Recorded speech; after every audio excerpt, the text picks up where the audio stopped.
Well, hey there, for Best Music Coach, my name is Dan Spencer, and today I'm going to be answering your questions on music, about music, creating music, learning music, understanding music. And we have some pre-submitted questions and some pieces for review from our music maker community. If you'd like to join our music maker community, there should be links below this video, or you can shoot us a message on @BestMusicCoach on any social platforms, and we'll help you out.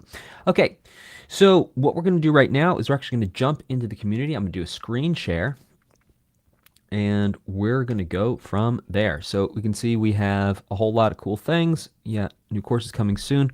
What I'm going to do, I'm just going to rewind back to what is about 1 week ago and make sure we handle all questions and pieces for review since then. Okay, so it looks like I did answer some of these. We're going to start here with February challenge number 4 from Jeremiah Rodriguez, checking it out and giving feedback. So here we go.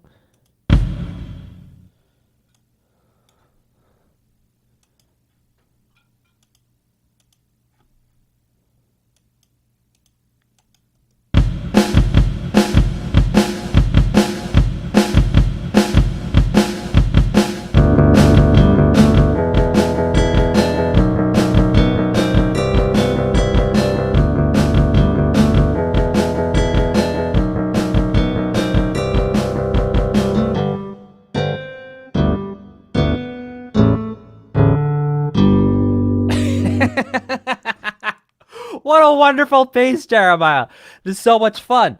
Yeah, so expressing a lot of emotion. Our February challenge this month was to, when you're feeling emotion, to sit down and create a piece of music to express that emotion. And there sure is a lot of complicated emotion in this piece of music. I especially love the idea of using like the power chords in the bass and then just like the clean electric guitar for the melody. It creates quite an interesting, juxtaposition, which is a big fancy word for contrast between those two elements. Fantastic job, Jeremiah. Well done.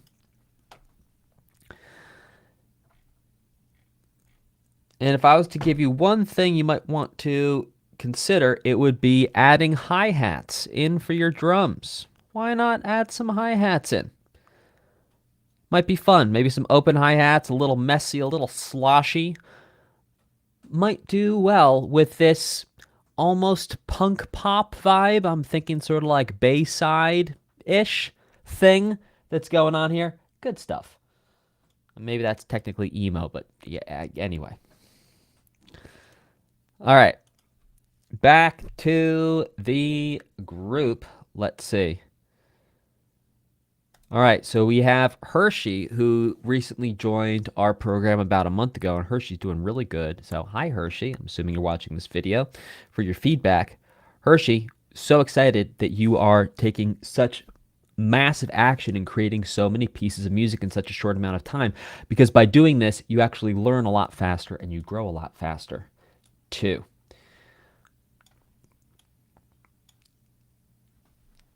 Okay. I just realized I forgot to go live on Facebook, so I'm going to do that real quick here. Oops.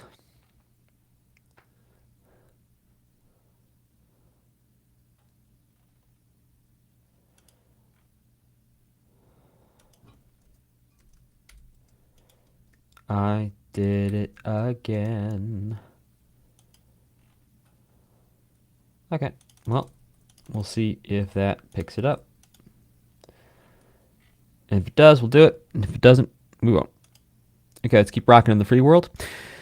All right, we have Hershey's Quick Start Melody Rhythm. So Hershey just finished our Level 1 Music Theory and is now working on our Melody Machine course, which is the fundamentals for actually creating melodies and thinking about melodies as well. So we're going to see what Hershey's got. Here we go.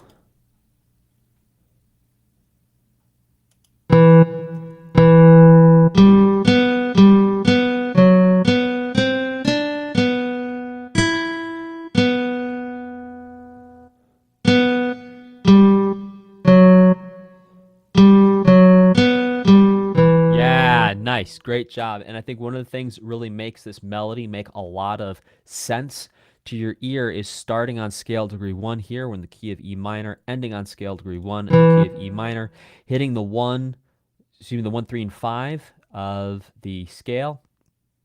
Works great here. Using the 2 for a little bit of tension. That brings us to the 5, 3, 1 here. Also here, hitting the 5, scale degree 5 here works very well as a halfway point marker between the 1 on either side. So if we think about a melody as an Oreo, at a very, very basic level, you have the sort of darker cookies on the outside, that's going to be scale degree 1, and then in the middle, that sort of white creamy stuff, we'd call that scale degree 5. And so if you go 1, eventually make your way to scale degree 5 about halfway through, and then back to 1, in general, you can kind of do whatever you want between those two places and your melody will make sense. It's not quite as simple as that, but it almost is. All right, great job with that, Hershey. And we got another one from Hershey.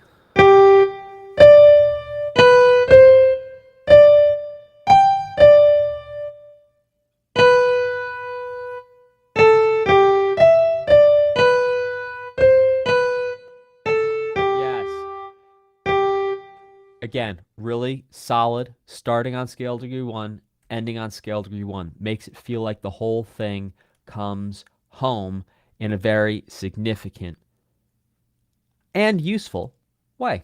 Great job, Hershey.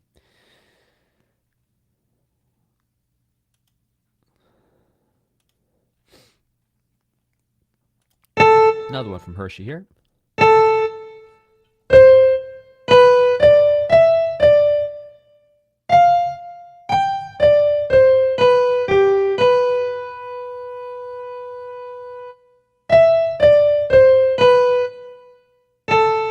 Okay, so here we kind of lost the plot of the melody just a little bit in terms of the very basic way of thinking about constructing a melody around scale degrees 1, 3, and 5, or in this case in the key of E minor, 1 flat, 3, and 5. Now you don't have to always create a melody around the 1, the 3, and the 5. No, not at all.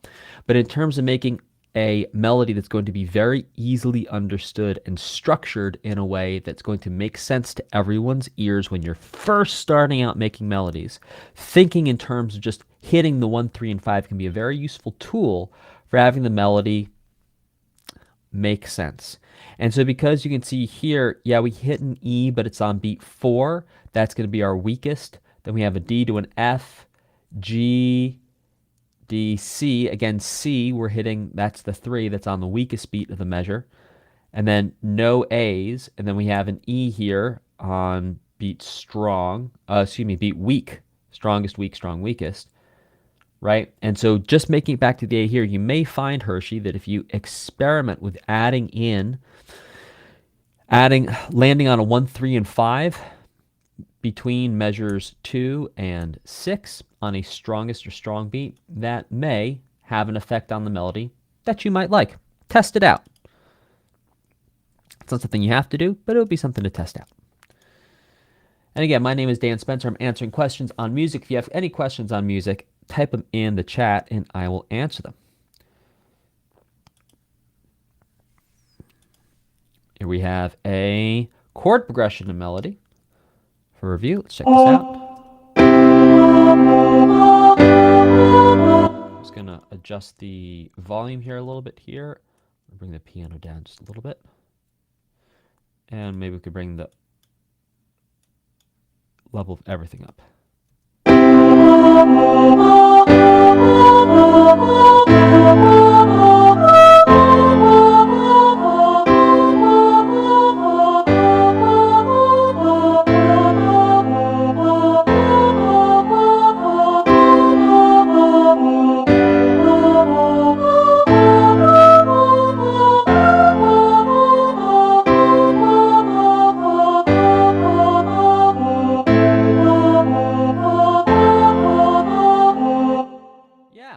Cool stuff. I love that, as an exercise, just using quarter notes can be a little tricky to make something sound like cool just using quarter notes, but this works. This is great. Great job.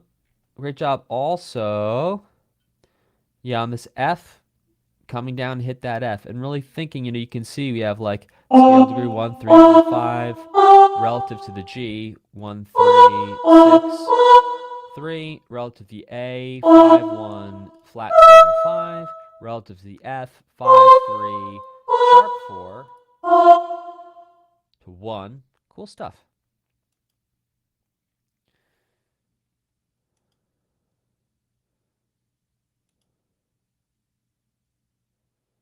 Okay, now we have a couple more here.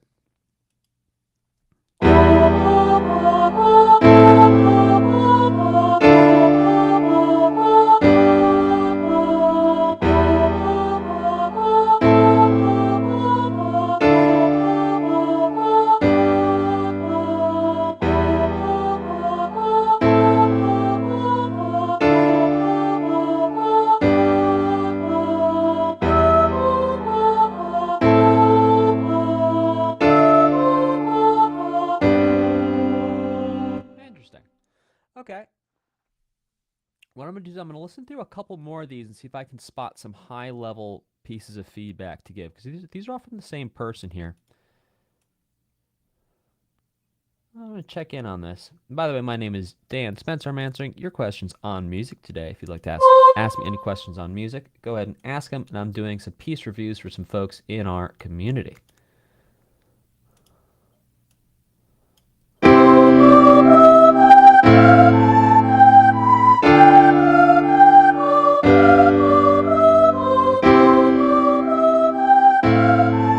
Okay, so here's a piece of feedback that I'm starting to see already. It's like, when you have an A minor, there's nothing wrong with using an F.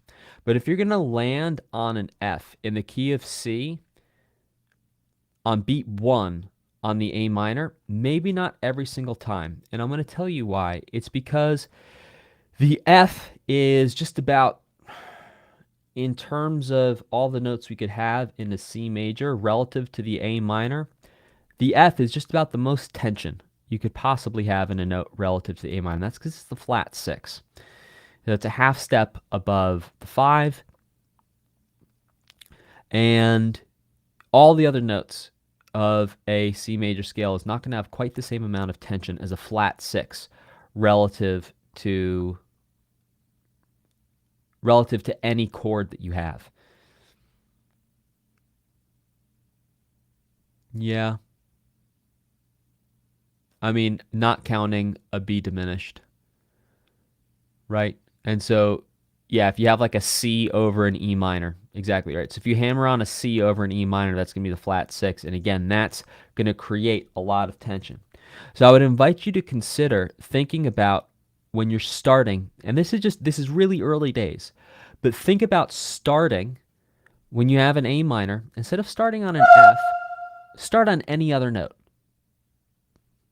other than F when you're in the key of C for the A minor. And then if you're using an E minor, start on any other note other than C. Just an idea for you. Test that out. I think you'll find that the cohesive sound of the melody is going to go a lot further. And I'm not telling you have to change it. I'm just saying, try it out. Okay, here we go. Right, so right there, the A minor, there's an A on beat 1. And if you're listening to this, type a 2 in the chat if you found that worked a lot better than the F. This is a very basic level of like, I like this melody versus I don't like this melody.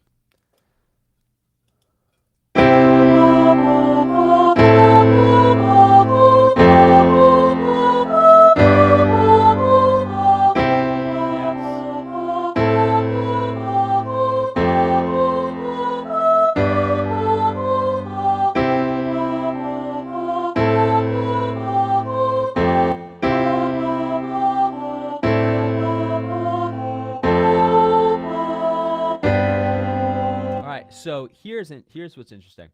You brought the melody back to scale degree 1 here, which is really cool. However, the chord is the G chord. And so if you have the C relative to the G is actually 4. So we go G, A, B, C. You could do a couple things.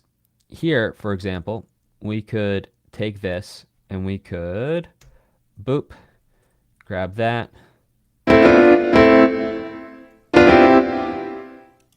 do this, and by doing this, listen to this last couple bits.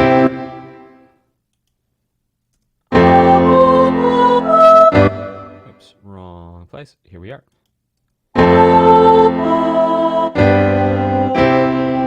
Right, by hitting that C at the end, this C chord then agrees with the C note in the melody and makes for a much more, let's say, effective resolution.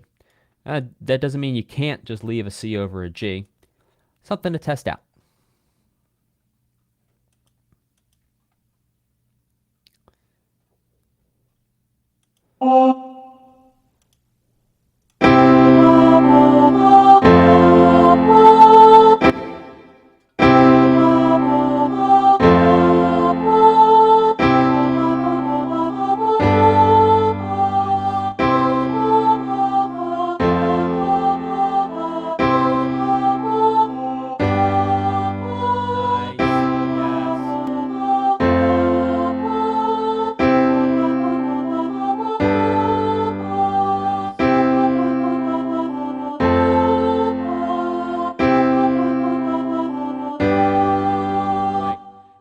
See here is like we have the tension of relative to the G, A is 2, the tension of the 2 to the 1.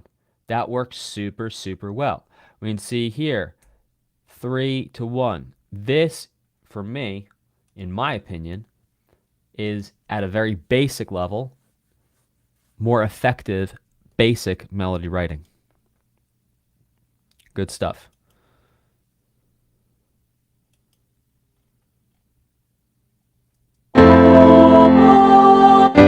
So right here, starting on the E for the F, that's an interesting choice. That's technically the major 7 of the F. That's 7 relative to the F. Starting on 6s, starting on 7s is always going to be less stable than starting on a 1, 3, or 5. Sometimes the 7 is stable if the 7's already present in the chord. And then here, starting on the 4. Interesting stuff. So you can see here there's no notes from the chord in the melody. There's a 7 and a 2 relative to the F.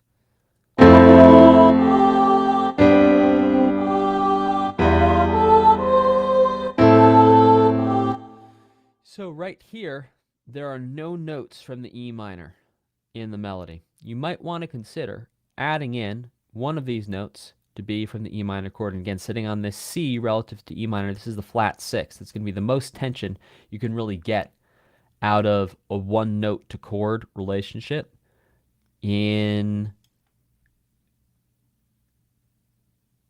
while staying in the key. Yeah. I mean, you can get in terms of minor chords, having that flat 6. I mean, you can also have, and also, the F natural relative to the E minor is also flat 2. So you have the flat 6 and the flat 2, both of which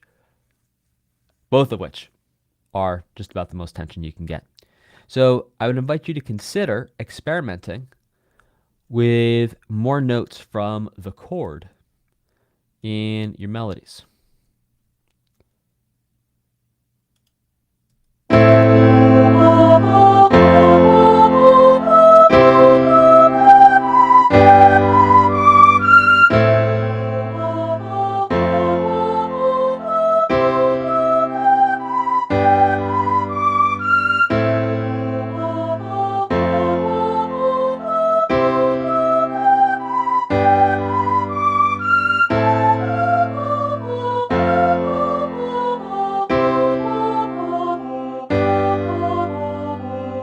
Nice. Cool stuff. And again, here what's interesting is we have the A minor and we have an A, and then it's all notes that are not in the A minor chord. Then we have the F, and then it's all notes that are not in the F major chord. Something to think about again there too. So at a high level, I think what I'm seeing, and by the way, this is what I really love when people are just starting out to create melodies and write their own music, is that you do a high volume of short pieces. So you do like 20, 30 just really short ideas, and then you can hand that off to a teacher or a coach who can look at it and say, okay, based on everything I'm seeing here, here's one or two key things that it's really going to move the needle forward and move the ball down the field for you. So I'm going to check out a couple more here from Hershey. But overall, I would say experiment more with the idea of using notes from the chords and then notes from outside of the chords as tension, and that within each chord have some type of journey, some type of story of tension to resolution inside of each chord. That'd be an interesting place to start.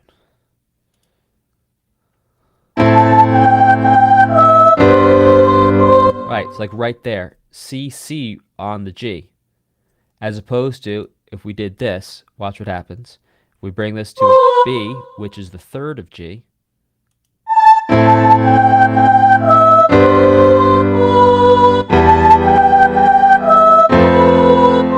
Right, oh, that is a cool melody. Now, if we just leave this as a C, you might like it, you might not like it. I don't really know.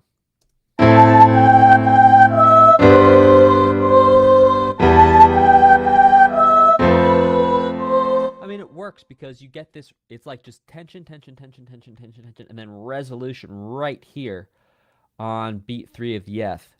And then you have this sort of like light resolution, the A's to the G's to the E's here. This is cool stuff. This is really cool stuff. Then it's also cool to see how over a couple of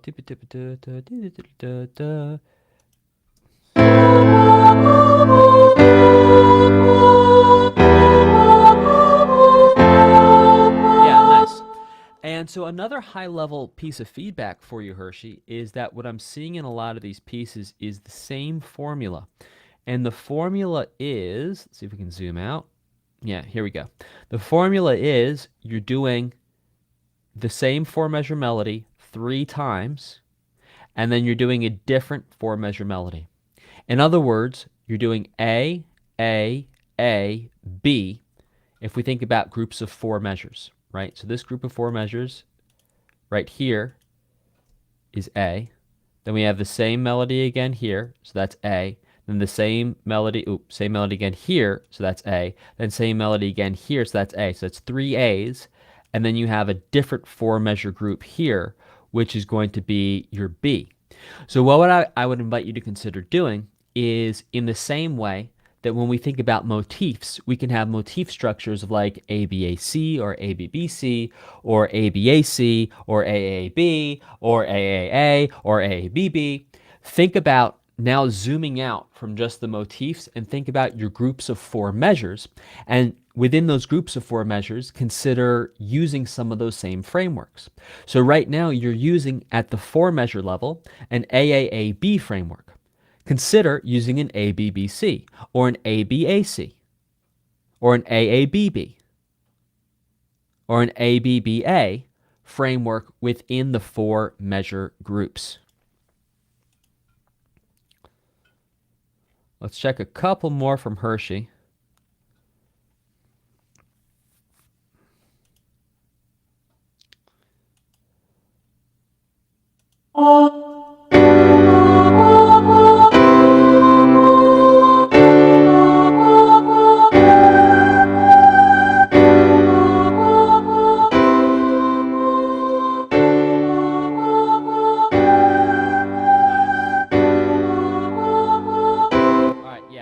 Pretty. And what are we seeing in terms of the structure of the overall melody? We're seeing an A, B structure. A, then we get to B.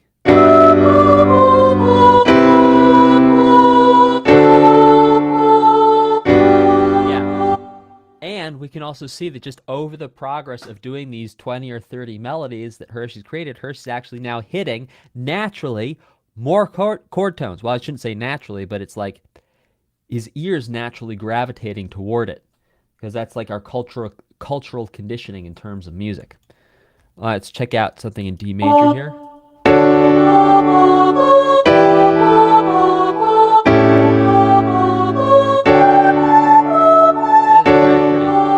And I'm going to guess we have an AAAB. Ah, winner, winner, chicken dinner. We have an AAAB structure in the melody. So, high level 3 pieces of feedback for you, Hershey. Number 1 is consider whether a note is found in the chord or not. If it's not found in the chord, at a very fundamental and basic level of thinking about it, it's tension. If the note is found in the chord, at a very fundamental and basic level, that's resolution. Think about creating journeys of tension and resolution within your melodies. Number 2, when you structure your melodies, think in 4 measure groups, whether it's going to be an AAAB, an ABBB, an ABAC, or an ABBC, whatever the structure is going to be. Number 3, in terms of the rhythmic content of your melodies, change it up a little bit. Add in some rests. Add in some silence. Add in some whole notes. Add in some ties. Create some rhythmic variation. Now take all those 3 pieces of feedback I've given you and use it. I would say join the February challenge for creating, I think it's 4 or 5 pieces of music that relate to an emotion. Join the February challenge. It's free and totally included when you're a member. Join it and use those 3 pieces of feedback to craft some pieces of music using those 3 things. And again, let me know if you have any questions on music in the chat if you're here with us live. Yeah, but that should just about do it for us right here. I don't see any more questions here on Facebook or in our community or here in Restream. So thank you all so very much for joining us here on this question and answer and music review session. Thank you to everyone who submitted music for review. That would be Hershey and Jeremiah. Thank you guys for your excellent work and progress and moving down the field and your willingness to share and receive feedback, because this is how we grow very quickly and this is how we grow all together. I'll see you guys in the next one. Take care and goodbye.